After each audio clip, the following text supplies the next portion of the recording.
make some havoc. Dang, that was crazy, what just happened, I've done it millions of times, but nothing millions of times. I guess that's where when we die, but... So, internet, what's up? It's Ashraf doing a little something different, actually having some voice along with my drawing. And today we are working on my art contest entry for Lucid Nima's 20k giveaway. Congrats to her, by the way.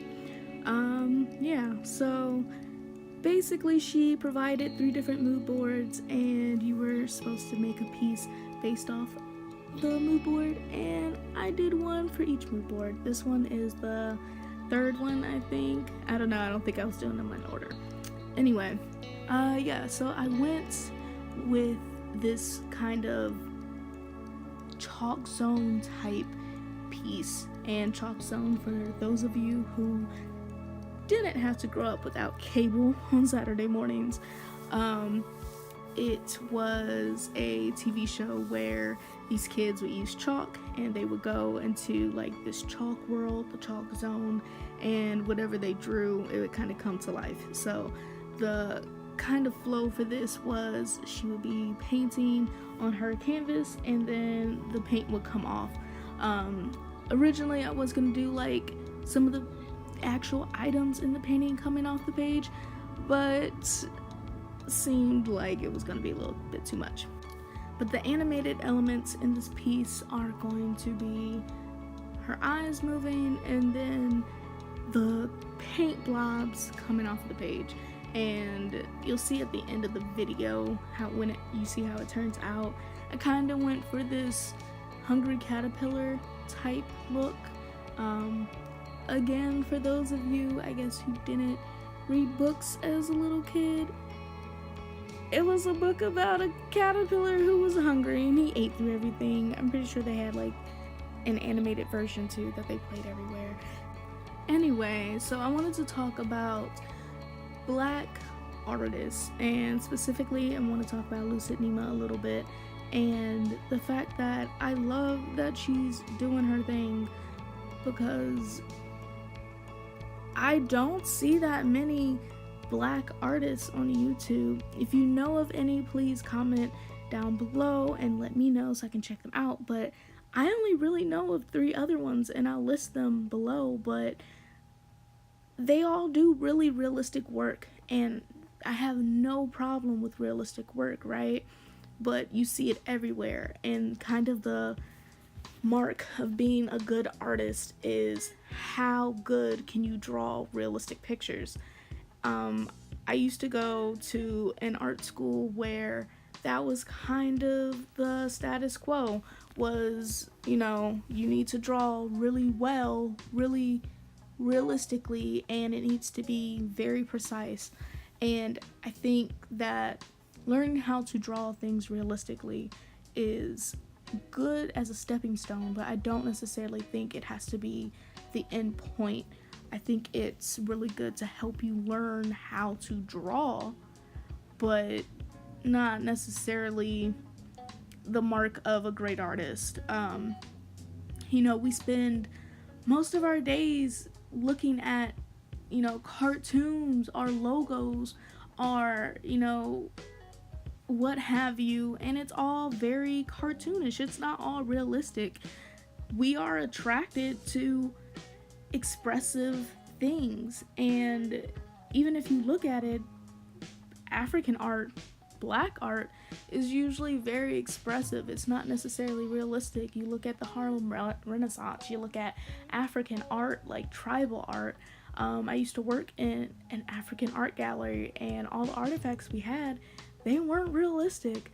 No, they expressed the character or the person they were representing through exaggerations and characterizations, and it was so much more interesting than just seeing, you know, perfectly rendered little wooden statuettes, when you could have, like, you know, big bellied women or, you know, elongated neck statues. Like, it was so much more interesting, and it told you more about who that person was supposed to be, because all their work represented something or someone, whether it was a deity or an elder or someone who had passed away.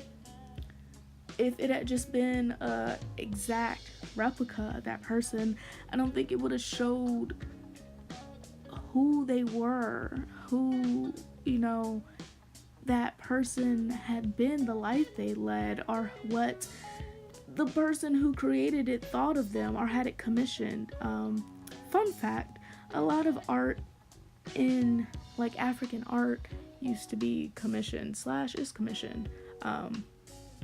So that's pretty cool as a freelance commission artist. Anyway, but she's a really big inspiration to me. Kind of one of the reasons why I wanted to actually do more for this channel. I've kind of had it up for a little bit, but the only 2 videos I put up were kind of meh, we'll say meh. So gonna try to put a little bit more effort in and actually talking about it, talking about what I want to do with my art, and you know, talk about my process a little bit more. So yeah, anyway, to talk more about the piece, at this point, you know, I've got the foundation down. I'm just really coloring. Procreate is really cool because you can use so many layers and it's just so clean. But yeah, I was playing around with the different brushes trying to get like a painted effect, and it took me a couple of tries to really get where I wanted to be. Kind of had to manipulate the way that the color sat within the little splotches on the canvas, and then go back and add the splotches on there. Then I did a clipping mask for the blobs, the floating blobs of paint, to really get like a full painted effect. And if you don't know how to animate, or like, it's not true animation, I would say it's just animated. If you don't know how to do that, essentially what I did was I just drew a base sketch, figured out things that I wanted to sketch, which again were the paint blobs and the eyes, and I drew it 3 different times by, you know, using a different layer, and then I just did the line art and the coloring on a separate layer on top of the base, so that when I finished I could just export 3 or 4 different versions of the picture, slightly edit it, and it doesn't look off. I know when I was younger I used to draw the piece and then edit it a little bit and then export it and then edit it a little bit more and then export it, but this way it's more seamless and it looks a little bit more intentional than it used to. But you learn and you grow, right? Anyway, I hope you enjoyed watching my little process, and if you did, please give me a thumbs up, and I'll see you later. Thanks for watching.